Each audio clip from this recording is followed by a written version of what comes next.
We are in Parashat Beha'alotecha, and even though the parasha is talking about the menorah and the candles, but there is another concept that is taught in this parasha, a very powerful mitzvah, and the mitzvah is the mitzvah of Pesach Sheni, of celebrating the second time of Pesach, which that's what we're going to address today.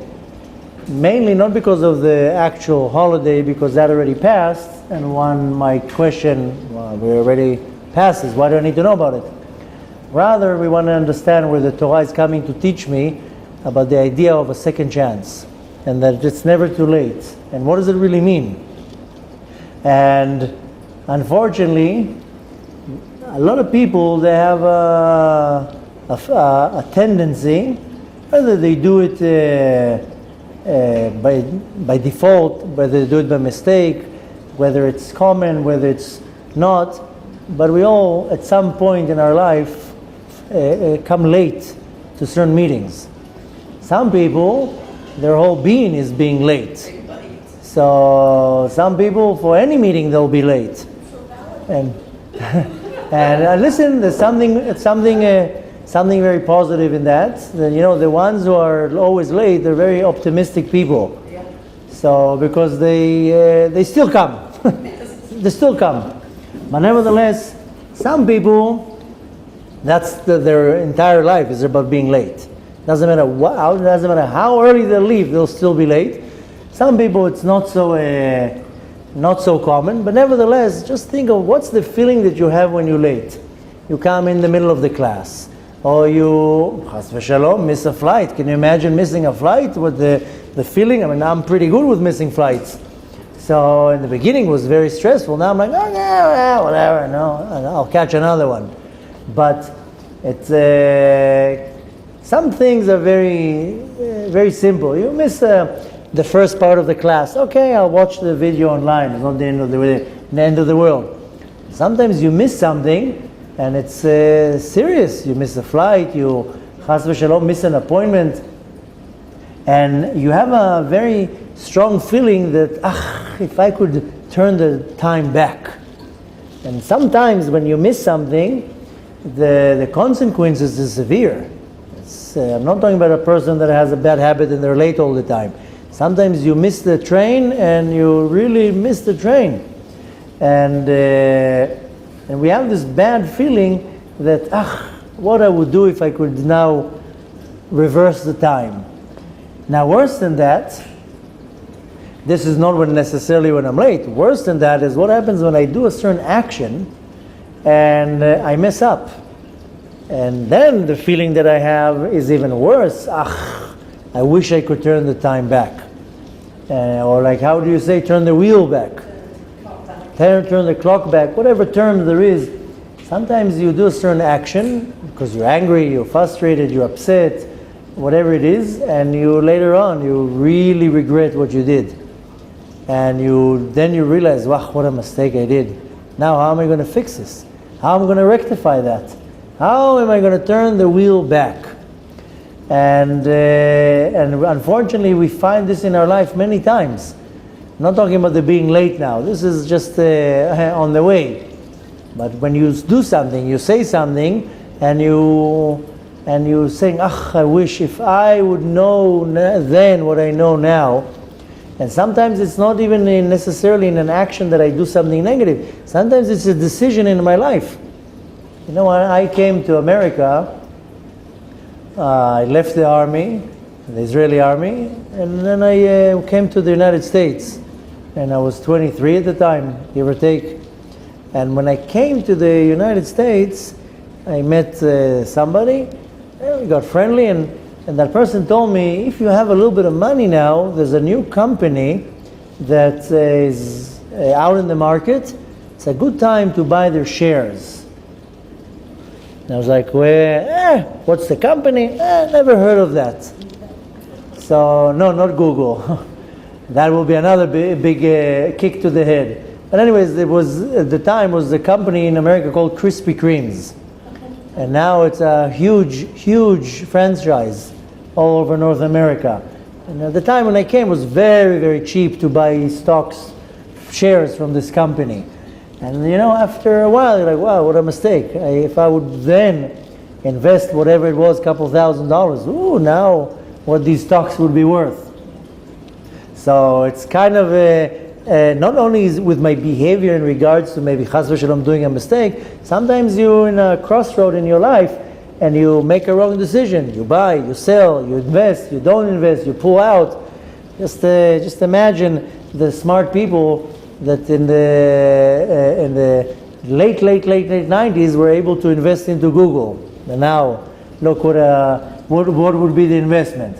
But nevertheless, we find many times in our life the moment that I wish I could turn the wheel back. And in this week's parasha, it comes and tells me, you know what? It's never lost. As long as you are alive, as long as you're breathing, it's never lost. And not only that it's never lost, it's never too late. And this, of course, is referring to the mitzvah of Pesach Sheni. And we're going to talk a little bit about that. Now, very interestingly, there isn't such a mitzvah like Pesach Sheni. There's no Yom Kippur Sheni. There's no Rosh Hashanah Sheni. There's no even Tefillin Sheni. I missed putting Tefillin. I missed it. That's it. And nobody comes and tells me, you'll have another opportunity to put again Tefillin. That's it. You didn't do it, you missed it. It's like sometimes, it happens to many people on Shabbat, Friday night meal, you work really hard, Thursday night you're cooking all night, and Friday you're cooking, you're cleaning, whatever. Comes the meal on Shabbat and and then you wake up after 2 hours, I didn't bench, I didn't say Birkat Hamazon, can I still say? No. Time passed, you lost. So, we find that there's no such a mitzvah like that, like Pesach Sheni. And this mitzvah again, of that it's never too late and you can always get a second chance. Now, let's explain a little bit first the mitzvah. The second year after they went out of Mitzrayim came the second Pesach.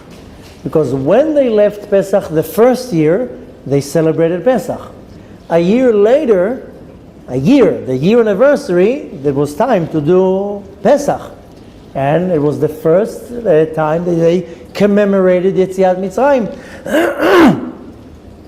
They had to do again, first of all, the Korban Pesach, and then they did Leil Seder. They did the first time the same matzot, they needed to commemorate it. Now, it was time to celebrate the holiday, and what happened was 2 hours before slaughtering the Korban Pesach, the Pesach offering, came to a few people to Moshe Rabbeinu, and they said, we're impure. We can't do the Pesach, because you have to be pure to do the Korban Pesach. Which raises another big question, how there were people that were impure? Because we know at the time of when they left Mitzrayim till the golden calf, nobody died. There was an impurity of death. They had already the red heifer. Nobody died at that time. How can somebody be impure? The impurity comes from tumat met.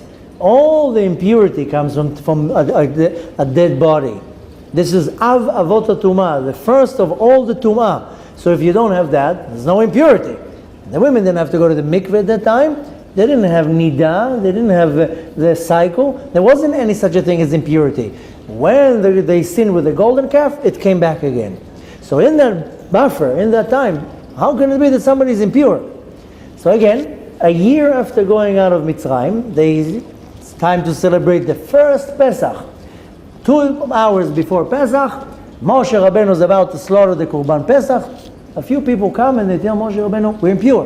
What are we going to do? How could it be that they were impure?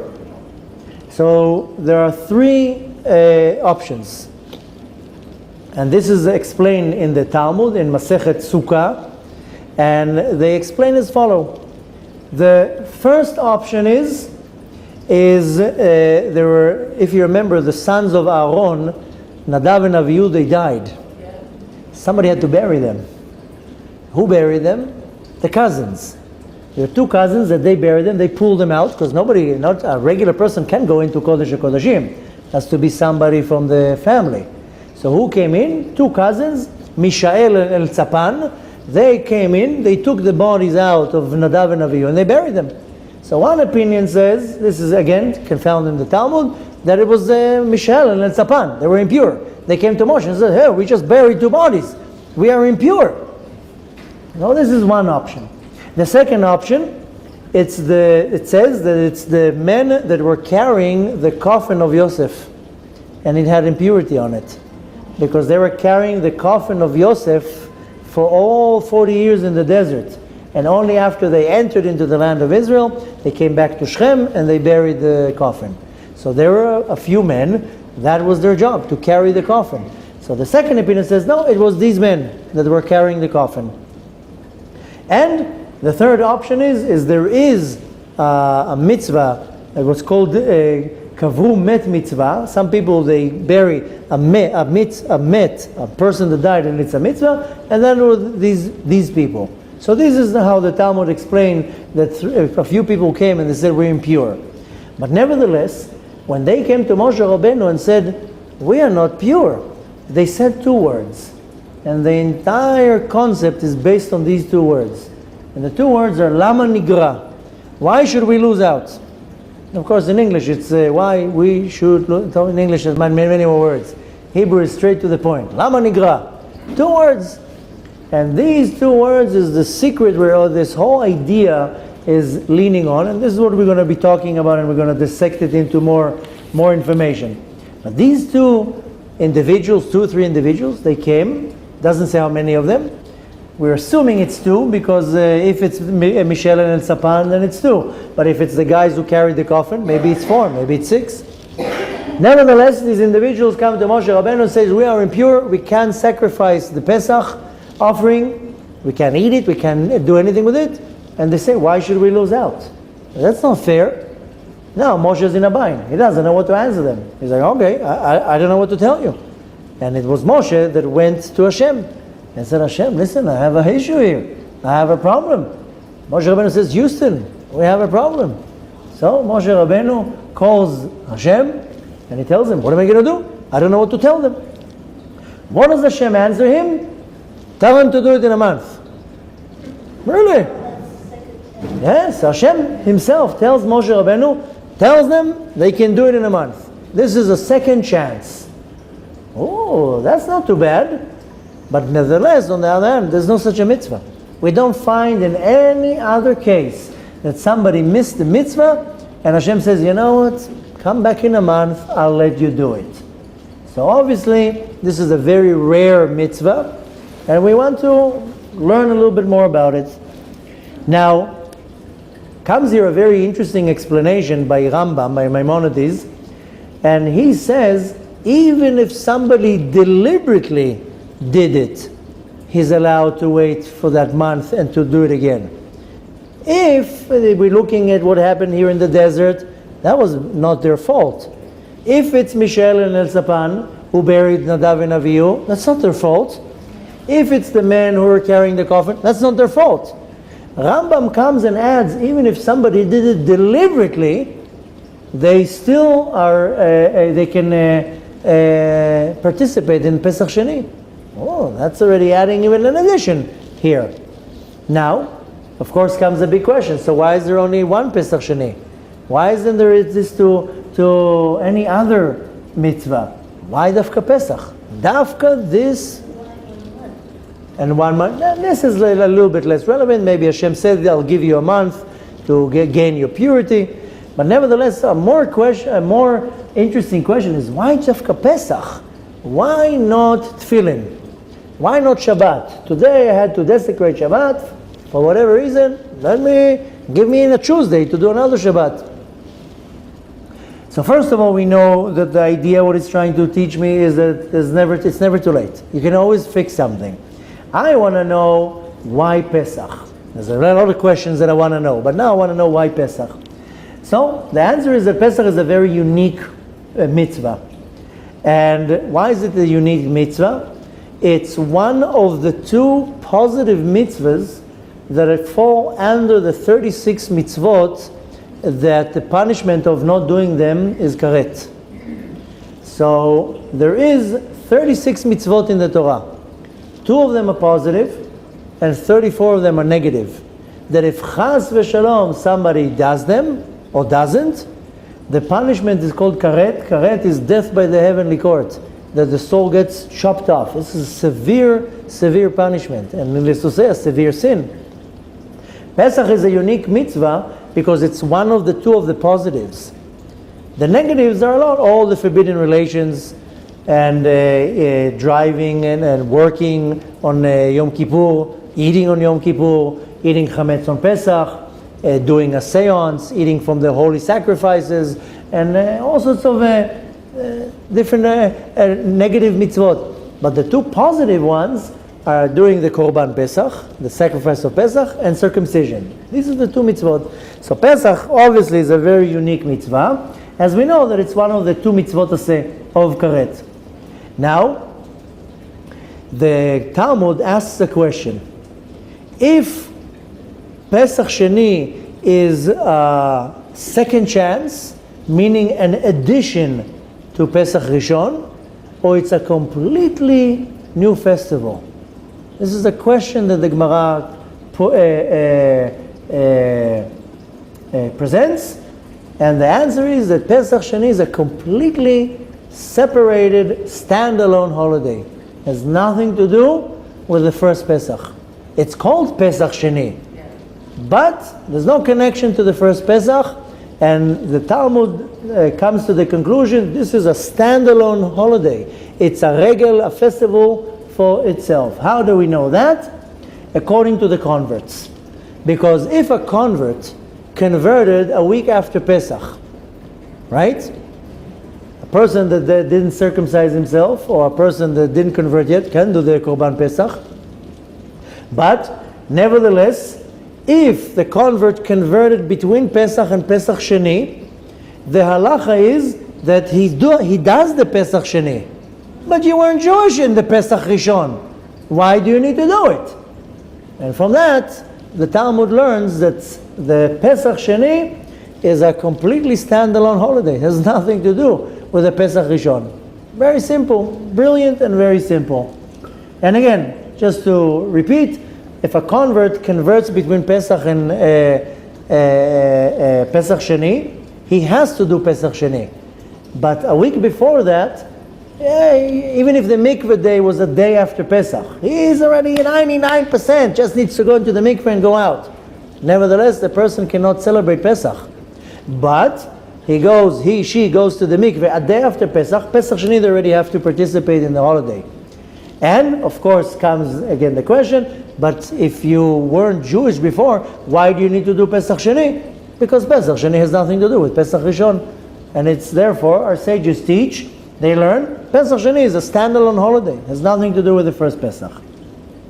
Basically saying, in other words, that Pesach Sheni is a brand new holiday.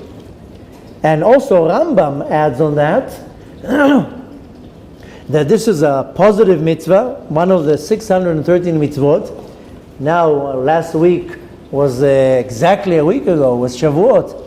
I don't know if you took the time to read the Tikkun Leil Shavuot, but if you did, at the end, there's all the 613 mitzvot based on the Rambam, and mitzvah number 57, that's Rambam says that Pesach Sheni is a mitzvah for itself. It's not a payment.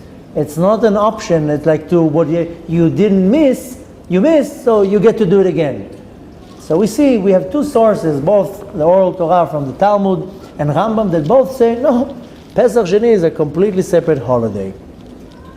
With that said, if this is the case, so how come there isn't a Sheni from other holidays?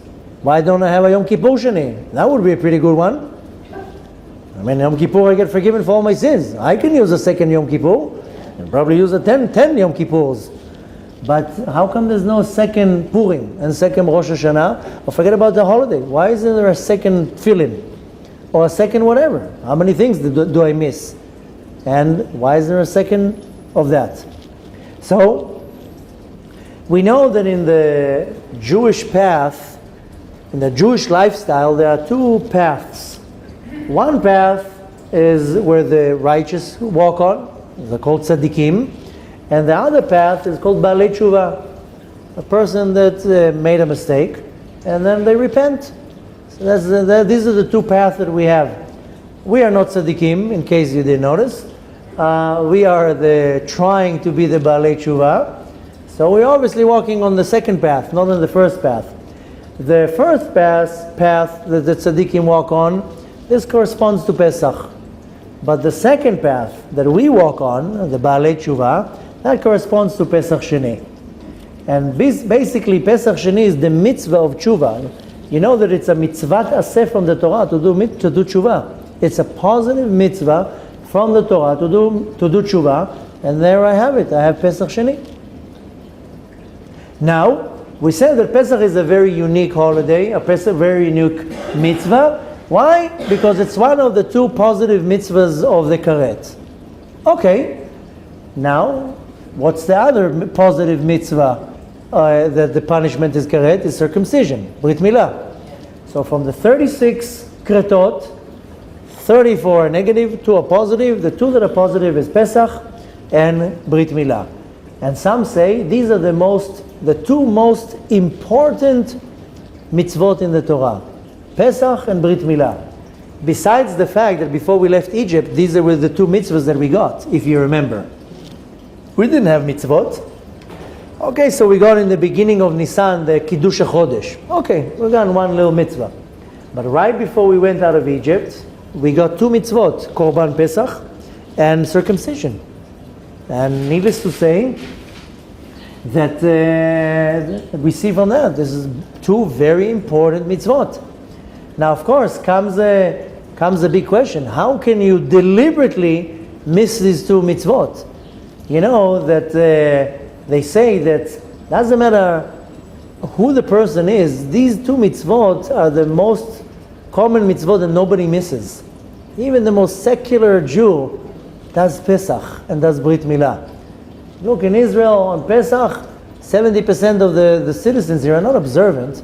Pesach, who doesn't do Leil Seder? Everybody does Leil Seder. And same with Brit Milah. You see people that are completely secular. Brit Milah, oh, no question here. Nevertheless, we see that there's a very strong connection between Pesach and circumcision. Why? First, they both were given together before leaving Egypt. And more than that, both of them are the positive mitzvah that are one of the 36 kritot. Now, there's a story to understand a little bit more deeper. There is a story in the Talmud about a certain rabbi. His name was Yoshua ben Levi. Rabbi Yoshua ben Levi. And he was alive at the time that Eliyahu Navi was alive.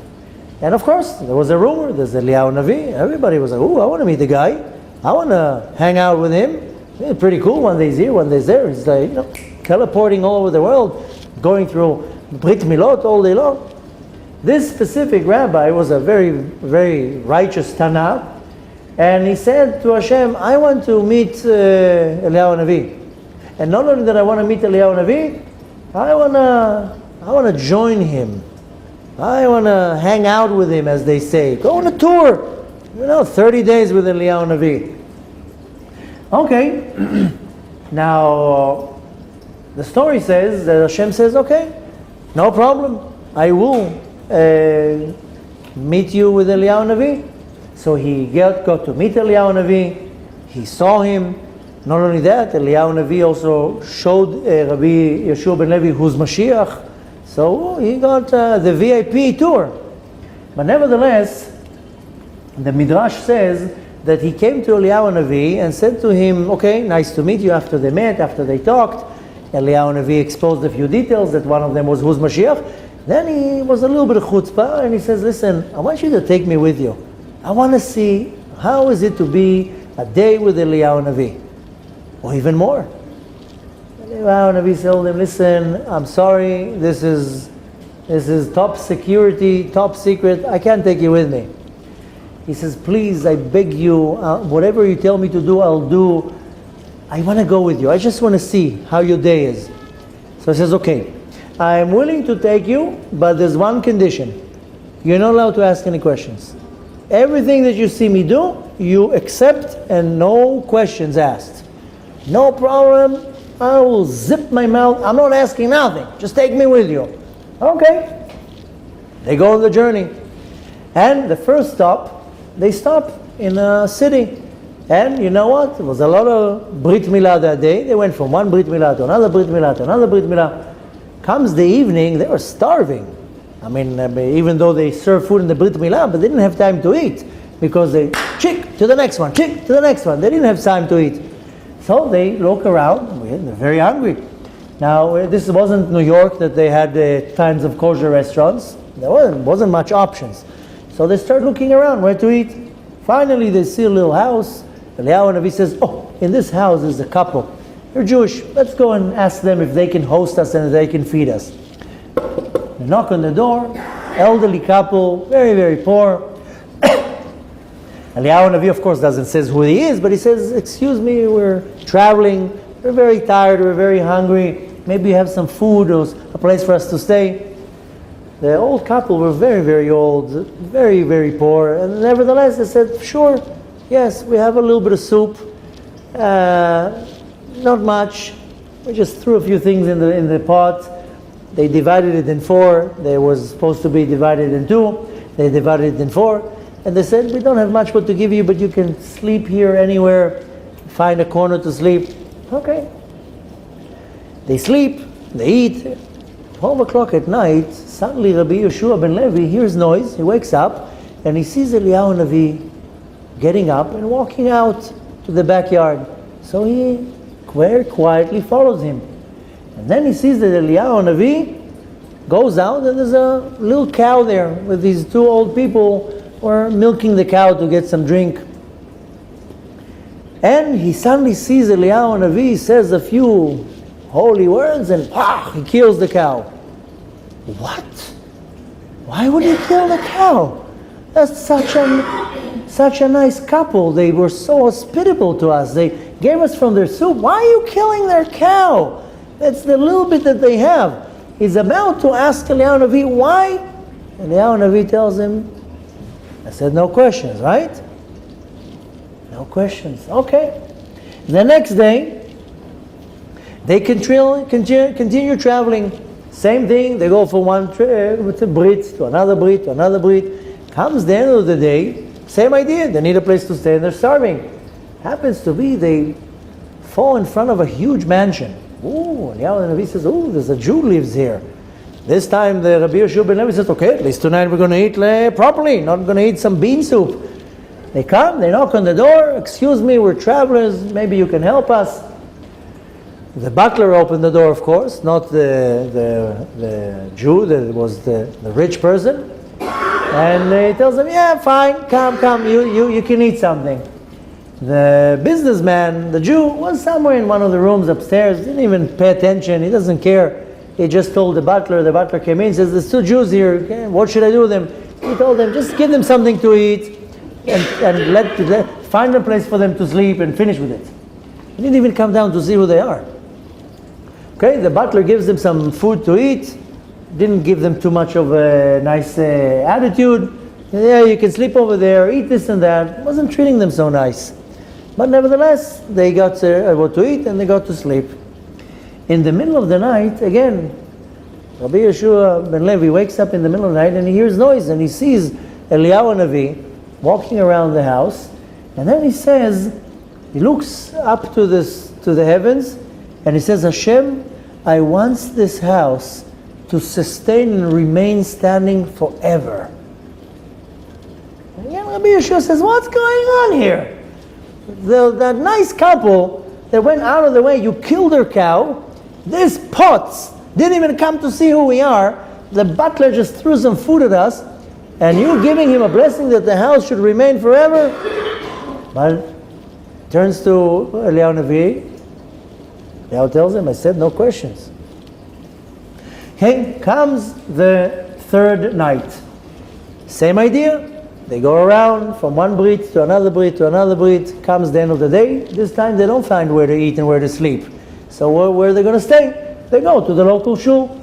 And they come to the local shul. The guy tells them, listen, just sleep on one of the benches. And that's what happens. They sleep on one of the benches. And before they were sleeping on one of the benches, when they walk into the shul, they were praying of Arvit. And they asked people, we're travelers, we don't have where to eat, where to sleep. Can I stay by you? No. Can I stay by you? No. Can you find me where to stay or eat? No. And at the end, the guy says, I'm sorry, just sleep on the bench. Okay. They're sleeping very uncomfortable on the bench all night. Same idea, in the middle of the night. Rabbi Shua wakes up, he sees Eliyahu Navi waking up himself too. And he hears Eliyahu Navi tells Hashem, I want that in this shul, everybody will turn out to be leaders. Leaders. At this point, Rabbi Yeshua says, the deal is off. I need you to tell me what's going on here. I'm willing not to travel with you anymore. Just tell me what's going on here. So Eliyahu Navi says, okay, I will tell you. You can't travel with me ever again, but I will tell you what's going to happen. What happened here?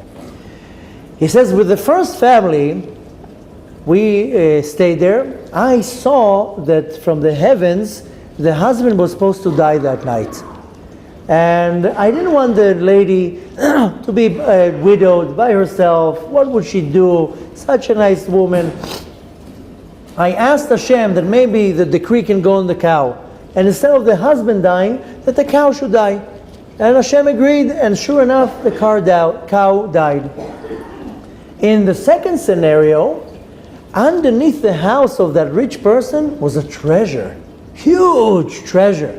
And was supposed to be the next day earthquake.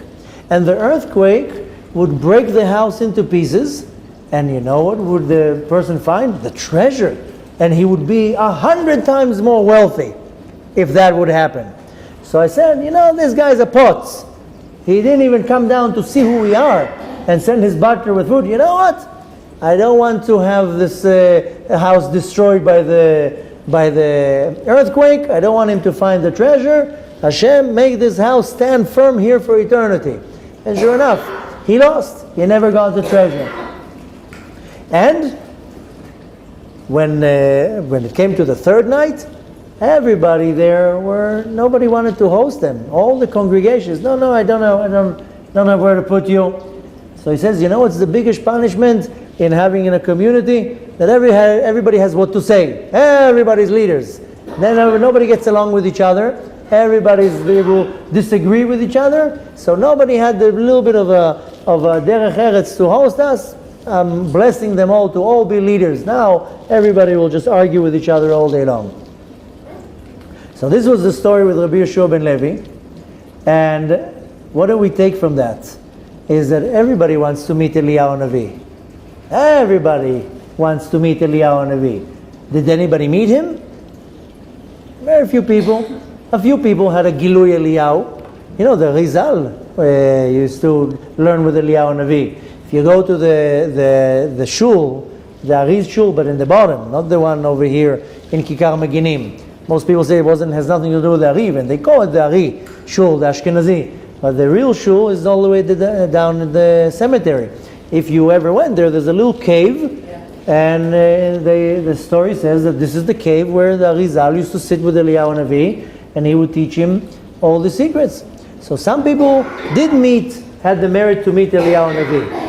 But we don't meet Eliyahu Navi. When do we meet Eliyahu Navi? There are 2 times in my life, 2 opportunities when I can meet Eliyahu. The first one is in a Brit Milah. Everybody knows that Eliyahu Navi is in the Brit Milah. And the second opportunity is Leil Seder. Everybody wants to. Either you go outside and you open the door, you put the cup on the table, everybody's waiting for Eliyahu Navi to come on Leil Seder. And this two opportunities is when Eliyahu Navi, we have the opportunity of meeting Eliyahu. Now, there is a rabbi who lived about 200 years ago, very righteous man. His name is Rabbi Moshe Chagiz, and he taught that these 2 mitzvoth are depending on each other.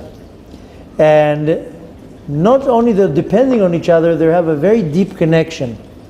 And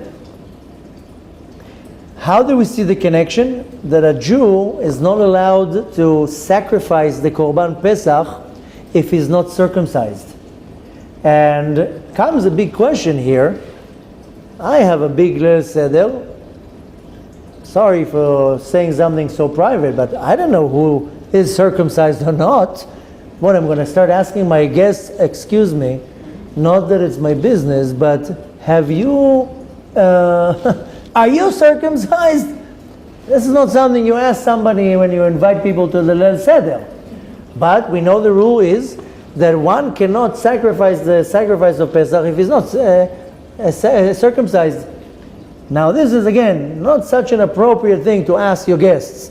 Maybe some people do it. Excuse me, please stand in line. But yeah. So how do we know? How do we know who's circumcised? We need a witness. Who's the most appropriate witness that can tell me who's circumcised? Rabbi Alon Anava. He was in all the Brit Milah. He can come and says, "Oh yeah, him. Oh, yeah, I've been there.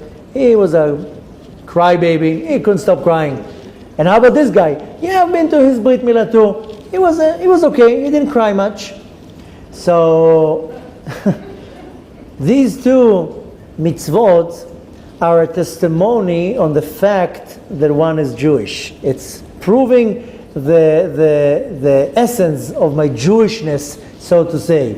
The circumcision and the sacrifice of Pesach. And like I said before, these are the two mitzvot that most people don't miss out. Unless you're living in Soviet Union 100 years ago, that people will be shot to death by doing circumcision. People did circumcisions in the Holocaust. And you can now go to almost any country in the world. The Jew that is the most secular Jew still does circumcision. I mean, now people are starting to come up with all sorts of nonsense, but nevertheless you see that Pesach and circumcision are the two mitzvot that most people that are not observant, they'll never miss. They'll still do it. They might not do it the right way, but they still do it. It's still very important to the majority of Jews, circumcision and Pesach. And how is that? How is that? Because these are the two mitzvot that most people did unbelievable mesirut nefesh for. And it started at the time of Yetziat Mitzrayim. You know what it was to do Korban Pesach at the time of Mitzrayim? It was their idol. You know what a sacrifice it was? How daring they should have been to take the idol of the Egyptians and to tie it to the bed. And not only that, to circumcise themselves before leaving Egypt. But throughout the history we see how many times people went in such a mesirut nefesh, such self-sacrifice to do a Brit Milah. You know, 100 years ago in Russia, people will do Brit Milah quietly in the basement and they wouldn't even give it up. And needless to say, how many stories we heard in the Holocaust, people would still do Brit Milah with a rock or whatever, just to do the mitzvah. So we see that these two mitzvot, they're so powerful because of the mesirut nefesh that people went against all odds just to do these mitzvot. What is not so clear here, if these two mitzvot are so important and so powerful, why is Hashem giving a second chance so easy? Right? If, well, at least with Pesach, not with the circumcision, but with Pesach, if it's such a powerful mitzvah, how come Hashem is, Yalla, no, you know what, come back in a month, you'll do it again. You would expect by Hashem to say, oh, these are such a high mitzvah. No, not giving you a second. Other things I'll give you a second chance. But that, specifically, we see that the Kadosh Baruch Hu very easily gives a second chance. And the answer is, like I told you, is in the Mishnah. The Mishnah itself is called Mishnah Kretot. That it goes and says all this 36 Kretot. And again, karet is to chop off. The punishment is to be chopped off, then the soul gets chopped off. It's called karet. It is called mita bidei shamayim, death by the heavenly court. The person does a sin and the heavenly court says, kill the person. This is karet, that you get uprooted. So the Masechet in the Mishnah explains all these 36 sins, and it goes into one after the other, explaining what is the sin and what is the result. And like we mentioned, The two positive ones are the mitzvot of circumcision and Pesach. Now, there is a story that will shed some more light on the situation. And there's a story that there was once, about 200 years ago, there was a certain individual, very, very known. His name was Leib Sares, and he was one of the Baal Shem Tov students. Now, he's not a Rebbe, he's not a tzaddik, he's not somebody that has books, but nevertheless, he was known to be a great, great, great righteous man. And he was literally one of the first-hand students of the Baal Shem Tov. And one of the mitzvahs that he was most particular with is Pidyon Shvuim. Pidyon Shvuim is to release somebody sitting in jail. Because at the time, the way it worked, if a Jew could not pay the landlord the rent for the house or for the business, they would throw them in the jail. And that was pretty common because there wasn't such a prosperous time. It was a very hard time. And many people, they couldn't afford the rent, and they will just be thrown into the pit. So he had this was one of his mitzvot, to redeem prisoners. He would go from one city to another and get them out of jail. The story says that one time he came to some town. It was the eve of Yom Kippur, and he said, okay, I'm going to celebrate Yom Kippur in this town.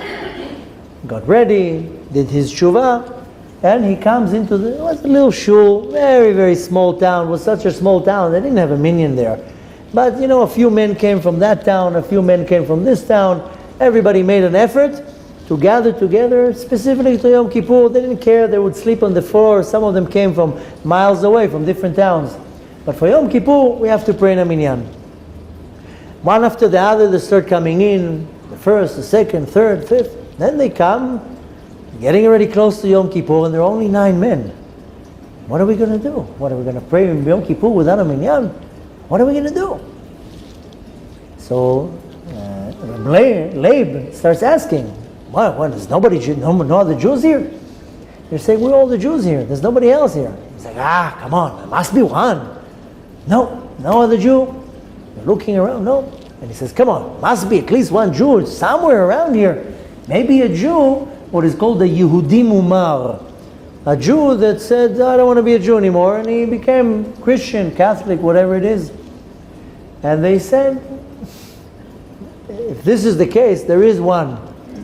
But he's no. You'll never get him here. He says, who is it? They tell him, listen, many years ago, there was this guy, he's a Jew, and he fell in love with the daughter of the rich man of this town, and he wanted to marry her. He fell in love with her. She was beautiful and needless to say, very wealthy. And the condition was of the father that if you want to marry my daughter, you can't be Jewish anymore. So he decided that money and looks is more important than his Jewishness, and he gave it up. He's like, I don't want to be Jewish anymore. And he, so to say, converted to whatever it was, Christianity. But we know that according to Halakha, it doesn't matter what you're going to do, you're always going to stay a Jew.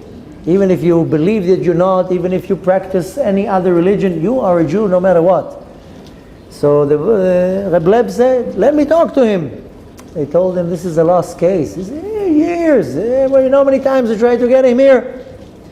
He told them, tell me where he is. I'm going to go and get him. Okay, they tell him, go. You can't miss. There's a castle at the end of the road. Go. So Reb Leib Sores goes. He looks for the castle. Finally, he finds it. He comes, knocks on the door. It's an hour or two before Yom Kippur. The butler opens the door. Yes, can I help you? He tells him, my name is Leib. Please go tell the master of this mansion that there's a Jew at the door that wants to talk to him. Okay.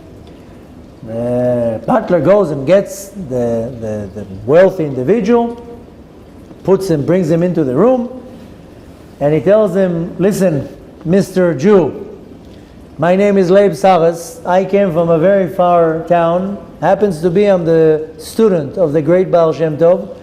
There is Yom Kippur in 2 hours. We are 9 guys in that shul. I need you to come with us right now to fulfill the Minion. We need a Minion. I said, get out of here. He tells him, listen, I know you are a Jew. Doesn't matter what you believe, what you did, you are a Jew. We need you. Say you're sorry, do your tshuva, come with us to shul. We'll accept you. We just need you to the Minyan. He says to him, no, I'm not coming. What do you mean you're not coming? He says, so he starts telling to him the story. He's like, why don't you want to come? He told him, listen, many years ago I fell in love with this girl and I converted, and I'm not really Jewish. So Sarah tells him, listen, you are a Jew, please come with us. I can guarantee to you, if you do tshuva now, if you ask forgiveness to Hashem, Hashem will forgive you for everything that you did for all these years. He was already old, his non-Jewish wife already died, he didn't have anything going on anymore. And Rabbi is telling him, listen, Hashem will forgive, it's Yom Kippur, come with us. You are going to fulfill the Minyan. We don't have a Minyan without you. And I guarantee to you, Hashem will forgive you. No, I am not coming. Rabbi tells him, you know what my name is? He says, yeah, you said your name is Rabbi Sares. So he says, you know what's Sares? I'm like, no. He's like, my mom's name was Sarah. And I'm named as Reb Leib, the son of Sarah. Saras. Who names the child after the mother? What do you mean, the son of Sarah? He tells him, listen, let me tell you about my mom. My mom grew up in a town. Her father had like a little bar. That's what they used to have then in Russia, the Ukraine. Everybody would come, go in, get some alcohol, and he would run a bar. He would rent it from the there was a landlord. It's called the Paritz. He would rent it from it and make a little bit of money. Happened to be that my mother, the daughter, used to work there. She had to, wipe the counter and serve the drinks. And my mom was very, very attractive, very beautiful. The son of the Paritz, who was the ruler of the area, liked her. He came one night, another night. He fell in love with her. He kept trying to ask her out, and she was like, listen, I'm not going to go out with you. One time, he walks in, maybe he was a little bit drunk, and he told her, I'm going to marry you. Tomorrow, we're going to have a wedding. Whether you like it or not, I'm going to marry you. Now, what are you going to do? You're going to go against now the ruler of the town. It's like going against the head of the mafia. The son of the head of the mafia is telling you, you marry me. What are they going to do? They didn't know what to do. Happened to be that there was a very old man that used to come to this bar and get drunk every night. He would sleep on the bench, take a few shots, conk out. A very old guy. So Leib tells him, my mother, Sarah, said to her father, you know what? How about I marry this guy? Let's make quickly a wedding. And tomorrow, when the son of the head of the mafia, the Paritz comes, I'll tell him, listen, I married the love of my life. I'm sorry, I'm a married woman. I can't marry you. So they said, okay, that's a good idea. They went to the old man, would you marry my daughter? So, anyways, chick-chack, they bought a rabbi, 2 witnesses, brought a chuppah, tick, and they got married. Needless to say, the next day the son of the Paritz came. She told him, I'm very sorry, look, see, I'm a married woman. I married the love of my life, this drunk, old 95-year-old man. Sorry to tell you, I was in love with him for years and I married him. Okay, it would be embarrassing to take a woman that she's married, so he left her alone. And Reb Leib said, and you know what, from that marriage, I was born. She got married with him and they had a kid, and I'm this Leib. And I was named Leib Sares because of the Mesirut Nefesh of my mom, that she went and married this drunk old man just not to be taken to the hands of this son of the Paritz who was not even Jewish. And her Mesirut Nefesh, she was willing to marry this old man and get pregnant with him, and I came out. And he says, and this is where I got my name. And of course the Jew, the older one, got very, very emotional, and he tells him, come come with me to shul, say sorry, do tshuva, finish with it, don't worry, Hashem will forgive you. He was able to convince him. And he took him to the shul, they had a Minion, the whole Yom Kippur, they were praying there, and this paritz, this older man who was the wealthy man, the whole time stood next to the Aron Kodesh and crying, and every time would stop crying, start crying, stop crying. At the end of Yom Kippur came Tfilat Ne'ilah, when it was the time to scream Shema Yisrael Hashem Elokeinu. He came forward to the ark and screamed Shema Yisrael with all his heart. Then we scream Hashem Hu Elokim 7 times. He screamed it. The second, and we're crying. The second that he finished, he fell on the ground and died. So, what do we learn from this? We learn 2 words. Lama nigra. Why should I lose out? Why should I lose out? And this is why this mitzvah, this is the only mitzvah that anyone in history ever screamed, why should I lose out? How many mitzvahs does anybody scream? Nobody screamed. Nobody comes and complains. That's one of the reasons, by the way, why we don't have Mashiach. Nobody comes and complains. You know, I gave a lecture, I think about a year and a half ago, and I mentioned one of the reasons why we don't have Mashiach, nobody comes and demands and tells Hashem, here's the Torah. It says in the Torah that I am obligated to bring sacrifices. How am I going to bring you sacrifices? I don't have a Bet HaMikdash. I have a cow, I have a goat, I have a sheep, I have chickens.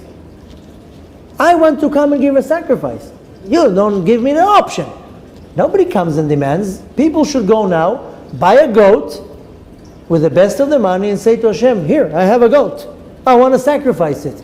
Give me a Bet HaMikdash. That's not fair. You are preventing me from doing a mitzvah. Who does such a thing?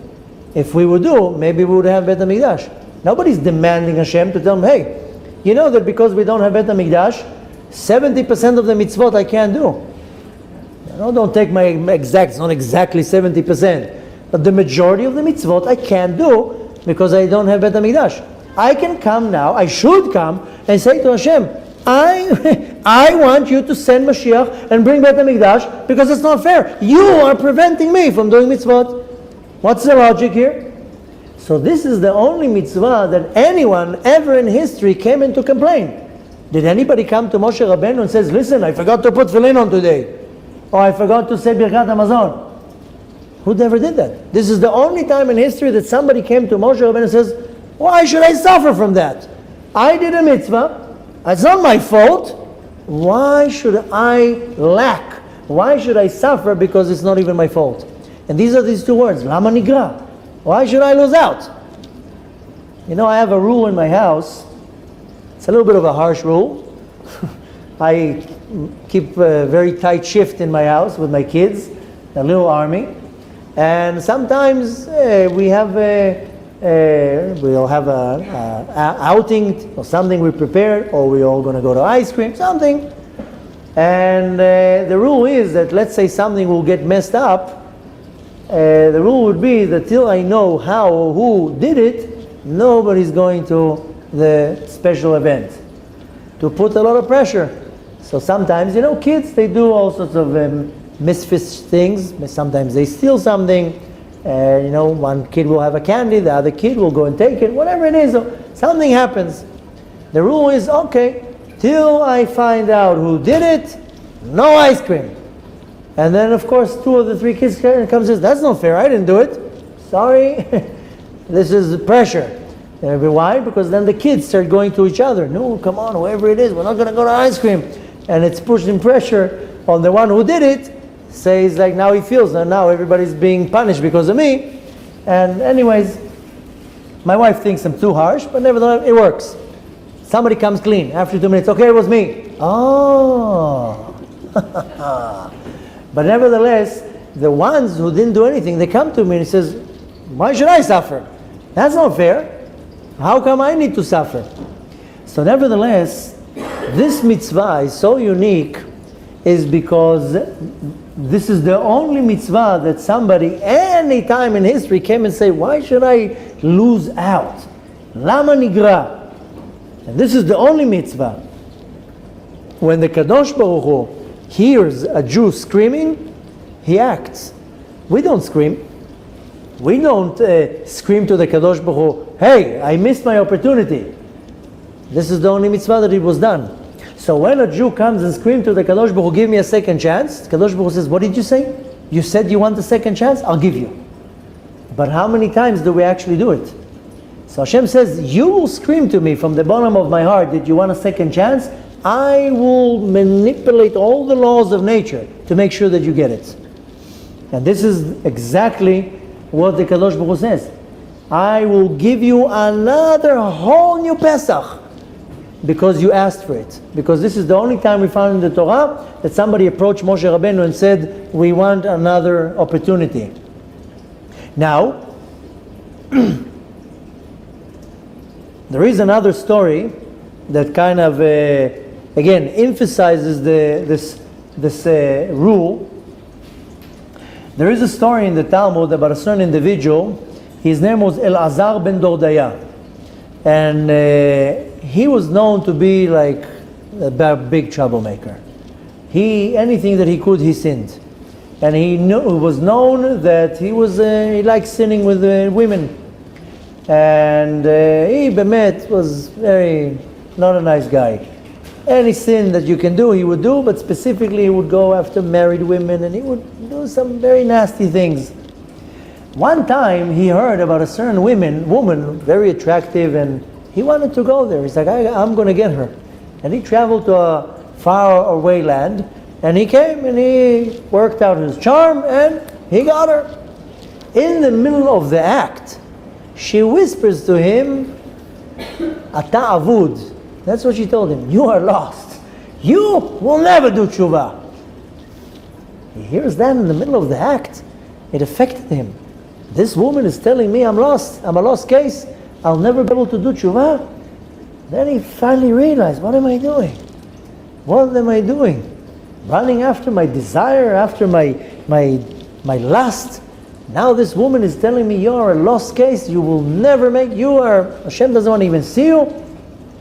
He ran out of the house, started screaming and crying, Hashem, forgive me. He was crying from the bottom of the heart till he died. And his soul left his body. He did Shat Shuvah, and he literally died on the spot. Came out a heavenly voice and says, Elazar ben Dordaya, mezuman la'olam haba.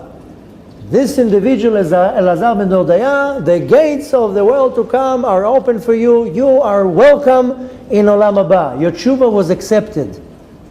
Wow. Now, on the other side of town was a very great rabbi. His name is Rabbi Yehuda Nasi. He's the rabbi who wrote the Mishnah. He was known as, he's referred to as Rabbi. He was such a tzaddik, he heard the heavenly voice screaming, Rabbi Elazar ben Dordaya, you are welcome in Olam Haba, in the world to come. You know what happened? He started crying. And he right away said, I'll say it in Hebrew, then I'll translate, Yesh koneh olamo beshanim. Some people, they buy their world to come and it takes them years. Aval yesh kono et olamo b'sha'ah achat. But some people can buy their entire Olam Haba in 1 hour. And they asked him, the students asked him, why you cry? You should be happy that he got his Olam Haba. He did Shuvah. Why are you crying? He says, you know why I'm crying? Because I learned from that what means 1 hour in this world. What 1 hour in this world can change. 1 hour in the world, he went out. He was the biggest sinner in the generation. Every sin that he could do, he did. 1 hour of screaming for forgiveness to Hashem, he died. And he made tshuva, and he was welcome in Olam Haba. And Rebbe said, I now realize what 1 hour in this world can do. Can you imagine what 70 years can do? So that's why he was crying. And this is another one of the stories that comes and teaches us what it means when you really want. When you really ask, he really wanted. Now, there's another story, and with this we'll finish, a very famous story in the Talmud about a certain individual. He's known as Acher. A certain individual that went off the path. He was a very big Tana, and he went off the path, and he went completely against the Torah. The Talmud calls him the other one, Acher. And there's a famous story that one of his students was Rabbi Meir, and he would still go to him for advice. And actually, the Talmud says that when this Acher used to talk, everybody, their jaws would drop. Everybody would come to listen, even though he was a big heretic. They still listened to him because he was so wise, so unbelievable. The story says that one time on Shabbat, Rabbi Meir went to talk to him. So, Rabbi Meir is walking, and Acher is on a horse, riding on a horse. You're not allowed to ride on a horse on Shabbat. Nevertheless, he's like, listen, he's riding on the horse, and Rabbi Meir is asking him questions. At some point, Acher tells Rabbi Meir, stop. I counted 2,000 steps. You have reached the border of Shabbat. Turn around. You can't walk anymore. Rabbi Meir tells him, come on. He saw an opportunity.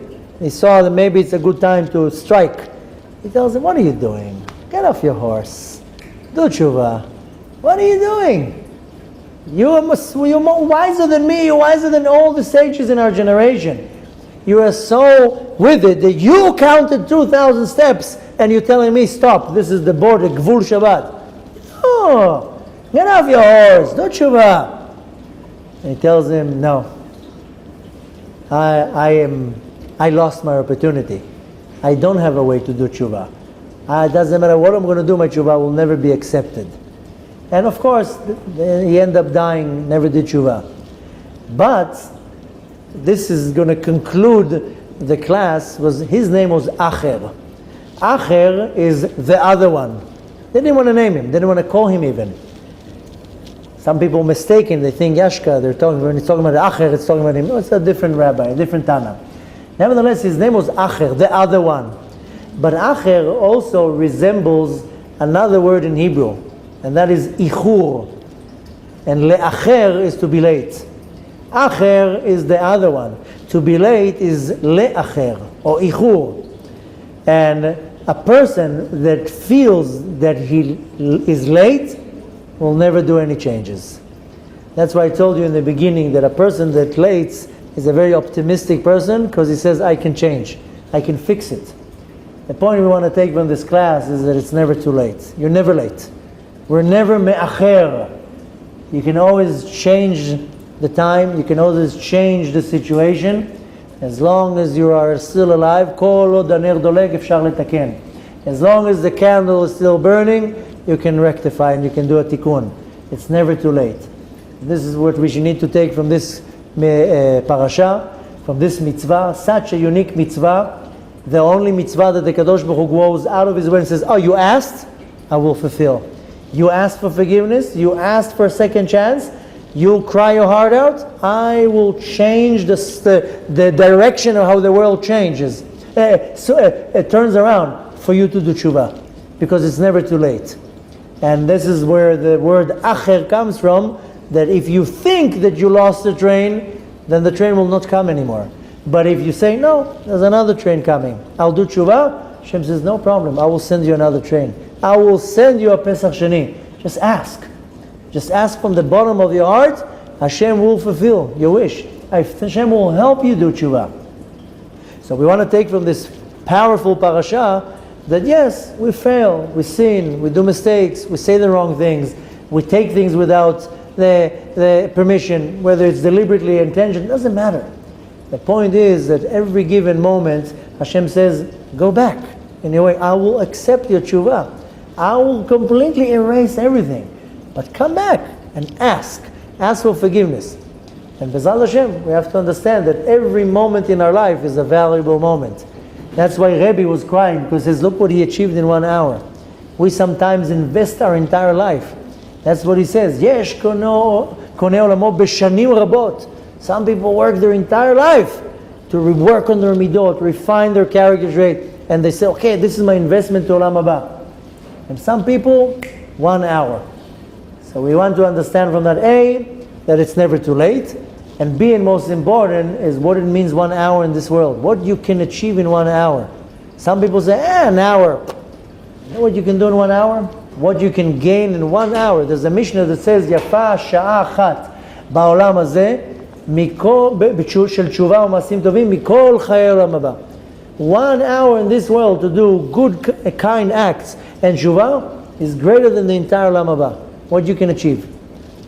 So B'ezrat Hashem, we should carry this with us, not only for this week, but for the rest of our life, how valuable our time is, how valuable our actions are, and needless to say that if I mess up, don't neglect it. You neglect something, it's wears off and forgotten, and the blemish stays there, but you didn't do anything about it. Right away you see that you did a mistake, something went wrong, right away fix it. Right away. I know it's not always the best thing to do, and it's not always easy. But trust me, when you want to rectify something, the more you neglect it, the more you push it, it's harder to reverse it. And you want to make sure that you take care of things right on the spot. And needless to say, if Hashem can forgive, people can forgive. I just need to live with the fact that I know that everything can be changed. It's never too late, and my time is more valuable than gold.